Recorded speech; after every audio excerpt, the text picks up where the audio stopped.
Did you stumble upon this video to learn how to create a rating feed that you see on GMs and big chess celebrities?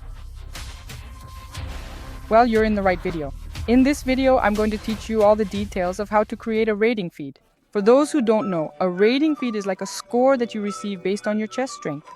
First, you need to be registered with CBX and pay the minimum fee, just to be able to play tournaments that are worth feeds. In reality, it's just annoying bureaucracy from the Brazilian Chess Confederation imposed on us players. Creating your rating feed is very simple. You need to be registered and play a tournament at any pace that's worth rating feed. To check, you need to come here to TCH, which is the International Match and Tournament Bank.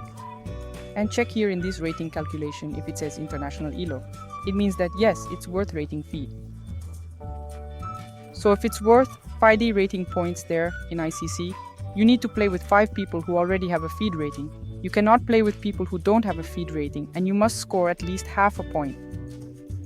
That way, you create your rating feed for that specific time control, not for all. Like you played a Blitz tournament, you played with 5 people and scored 2 points, you'll receive a Blitz feed rating, not yet for Rapid or Classic games. The more points you score and the stronger players you play against, the more feed rating you'll generate. We're here explaining the feed itself on how to calculate your feed rating. Here, you can do calculations to see how much rating you'll generate depending on how many people you win against and their ratings. So, it's a pretty interesting tool for analysis too. So this was the video in less than 3 minutes explaining how to create your feed rating in 2024. So if you liked it, give it a thumbs up, subscribe to the channel, and watch this next video that is also very interesting.